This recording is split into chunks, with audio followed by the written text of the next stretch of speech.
교회를 창립하는 사람들은 교회의 멋진 이름을 짓는 것으로 끝나는 것이 아니라 그 교회에 속하게 될 교인들이 그 교회 이름대로 살 수 있게끔 교회의 정체성과 가치관, 목표를 분명히 하고 제도를 구축하는 것이 더 중요합니다. 그러지 않으면요, 교회 이름은 교인들의 삶과는 아무 상관이 없는 공기의 진동에 끝날 뿐입니다. 제 자신의 경험담을 말씀드리는 걸 오해 없이 들어주시기 바랍니다. 지금부터 35년 전 일입니다. 저희 집 2층에서 성경 공부를 하던 몇 가정과 함께 제가 전혀 뜻하지 않았던 교회를 시작하게 되었습니다. 그때 교회 이름을 어떻게 할 것인가? 함께 성경 공부하시던 분들이 많은 의견을 제시했습니다. 그러다가 최종적으로 주님의 교회라고 이름을 지었습니다. 가이사랴 빌립보에서 예수님께서 베드로에게 너에게 내가 도대체 누구냐? 라고 물었을 때 베드로가 그 위대한 신앙 고백을 하지 않습니까? 주는 그리스도시요 살아계신 하나님의 아들이십니다. 예수님은 지금 로마 황제의 옷을 입고 있지 않습니다. 빈민촌 닷동네 나사렛에서 사시고 갈릴리에서 사역하신 주님의 그 몰골은 형편없습니다. 그 주님을 향해서 당신이 그리스도, 당신이 인간을 구원하러 이 땅에 오신 메시아십니다. 당신이 성자 하나님이십니다. 하나님의 아들이십니다. 하나님의 아들이라는 게 무슨 말입니까? 개 새끼는 개 아닙니까? 사람 자식은 사람입니다. 당신이 하나님 아들이다 이 얘기는 당신이 하나님이라는 얘기예요. 당신이 메시아고 당신이 하나님이라는 겁니다. 주님께서 반석 같은 그 고백을 받으시고 그래, 네가 그렇게 멋지게 고백했으니까 내가 너희들 교회를 만들어 줄게 이렇게 말씀하시지 않았습니다. 베드로의 그 반석 같은 고백 위에 내 교회를 세우리라 말씀하셨습니다. 이 세상 모든 교회는 특정인의 교회가 아니고 주님의 교회입니다. 그래서 이 교회가 주님 오시는 날까지 주님의 교회가 되기를 원하는 마음으로 주님의 교회라고 이름을 지었습니다. 이름만 주님의 교회라고 지은 것이 아니라 주님의 교회로 명명된 그 교회가 정말 주님의 교회로 존속될 수 있게끔 여러 가지 제도와 행동, 강령을 만들었습니다. 첫째로 제 임기를 10년으로 만들었습니다. 여기 미국 UMC 감리교회는 예외입니다만 보통 한인교회는 어떻습니까? 한 목사님이 20년 이상 목회하시고 퇴임하시면 원로 목사님이 되셔서 돌아가실 때까지 영향력을 행사하지 않습니까? 주님의 교회 아닌 거죠. 목사의 교회인 거죠. 그래서 주님의 교회는 어떤 특정 목사가 좌지우지할 수 없도록 임기를 10년으로 정한다. 그래서 제가 10년 제 임기를 끝내고 먼저 떠났습니다. 주님의 교회는 앞으로 영원히 원로 목사가 있을 수 없습니다. 모든 시무장로가 6년 시무하고 1년 안식년 갖고 다시 6년 심우하고 13년이 경과하면 목사는 그 교회를 떠나지만 장로들은 그 교회에서 백의종군하도록 했습니다. 오늘날 한인교회에서 장로들도 원로 장로되고 죽을 때까지 영향력 행사하지 않습니까? 목사든 장로든 어느 특정인이 교회를 좌지우지하는 사람의 교회가 되지 않게끔 그런 제도를 만든 겁니다. 주님께서는 주님을 메시아라고 고백하고 주님을 성자 하나님이라고 고백하는 그 고백, 즉 주님이 우리를 구원하는 구원자이시고 이 땅에 강림하신 하나님, 성자 하나님이라고 믿는 사람들의 모임을 교회라고 하셨거든요. 교회는 집이 아닌 겁니다. 여러분들이 오늘 저녁에 집회가 있어서 갈보리 교회 가야지 할 때 갈보리 교회 하면 뭐가 연상이 됐습니까? 이 건물이 연상됐죠. 이건 교회가 아닙니다. 이건 건물이에요. 예배당입니다. 여러분들이 앞으로 갈보리 교회 가야지 라고 할 때 여러분 눈앞에 이 건물이 아니라 여러분들 사람이 보여야 합니다. 교회는 제도나 건물이 아니라 주님을 주인으로 모신 사람의 모임이라는 것을 실천하기 위해서 주님의 교회는 자체 예배당을 소유하지 않기로 했습니다. 그래서 강남 YMCA 건물을 빌려서 예배를 드리다가 정신여고가 모든 학생들이 다 함께 모여서 예배 드리는 강당이 필요하다는 이야기를 듣고 정신여고와 협의를 통해서 지금부터 25년 전에 120억을 들여서 강당을 지어서 무상으로 정신여고에 기증하고 학생들이 사용하지 않는 강당을 주일날 예배당으로 주님의 교회가 빌려 쓰기로 했습니다. 주님께서 말씀하시는 교회는 건물이 아니라 사람이라는 것을 실증적으로 실행하기 위함이었습니다.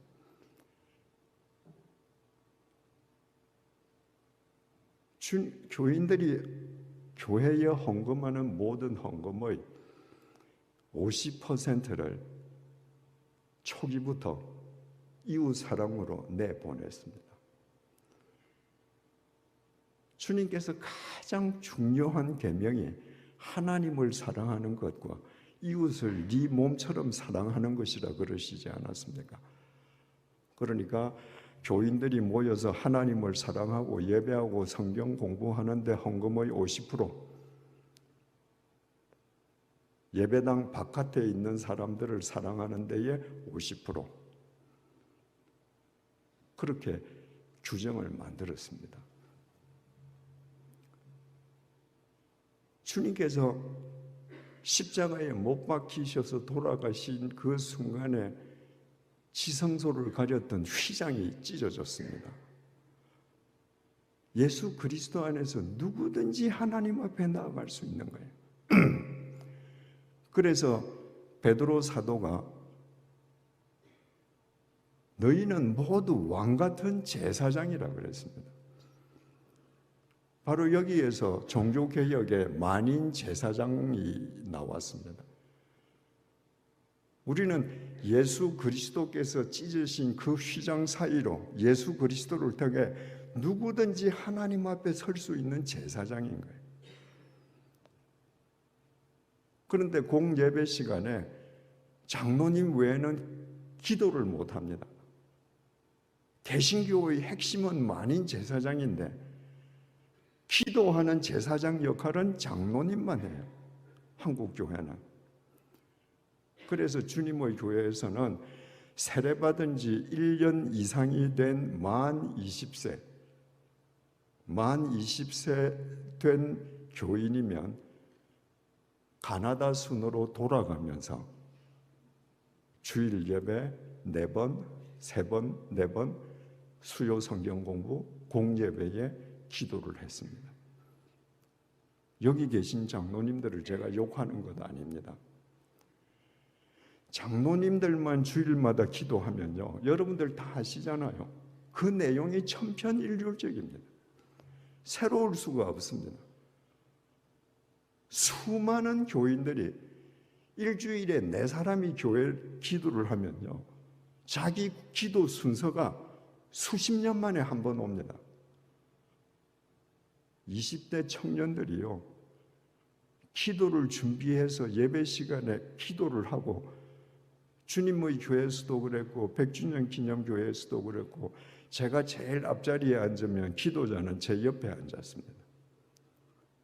젊은이들이 이 단위에 서서 사랑하는 교우들을 위해서 주님의 마음으로 중보하는 그 기도 내용이요, 사람들을 울립니다. 그리고 기도한 젊은이들이 기도 끝나고 자리에 내려가서 펑펑 웁니다. 제가 제 주머니에 있는 손수건을 청년들한테 준 청년이 얼마나 많은지 모릅니다. 주님의 교회는 헌금 봉투에 이름을 쓰지 않았습니다. 이게 주님의 교회인데, 주님이 주인이신데, 내가 헌금 봉투에 돈을 100불을 넣고 이재철하고 내 이름을 쓰지 않는다면 이재철이가 얼마 헌금했는지 모르는 하나님이라면 그런 하나님을 우리가 왜 믿습니까? 뭐라고 명분을 붙여도 헌금 봉투에 이름 쓰는 건 사람 보라고 쓰는 것. 우리는 사람 보여주지 말자. 하나님만 알게 하자. 헌금 봉투에 이름을 쓰지 못하는 교회의 태반이요, 헌금 봉투에서 이름을 지우면 헌금이 줄어든다는 겁니다. 그렇지 않습니다.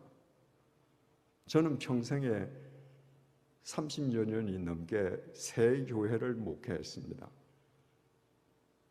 주님의 교회, 스위스 제네바 한인교회, 100주년 기념교회, 세 교회 다 헌금 쓰지 않았습니다. 이름을 쓰지 않았기 때문에 헌금이 모자라는 것이 아니라 이름을 쓰지 않았기 때문에 타 교회에 비해서 1인 교인당 항상 헌금액이 높았습니다. 왜? 교인들이 비로소 안 거예요. 이 헌금을 사람 보라고 내는 것이 아니라 하나님 보시라고만 헌금을 내는 기쁨을 비로소 깨달았던 거예요. 제가 10년 동안 주님의 교회에 있으면서 많은 설교를 했는데, 그 설교를 한 줄로 요약하자면 우리 사회도, 우리 교회도, 우리 인생도 주인은 주님이시라는 겁니다. 제가 퇴임한 지 25년이 지났습니다. 지금도 뼈저리게 감사한 건요, 25년 전에 주님의 교회라고 이름을 지은 그 교회가 주님의 교회로 존속될 수 있게끔 만든 모든 제도와 강령들이 그대로 지켜지고 있다는 겁니다. 여러분, 만약에 주님의 교회 교인들이 교회 이름을 주님의 교회라고 지어놓고 목사 장로가 밤낮으로 싸우고 부서마다 파벌이 생겨서 이전 투구를 벌리면서도 우리는 주님의 교회 다닌다, 주님의 교회 와라, 이렇게 하면 그보다 더 좋은 코미디 소재가 있습니다.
있겠습니까?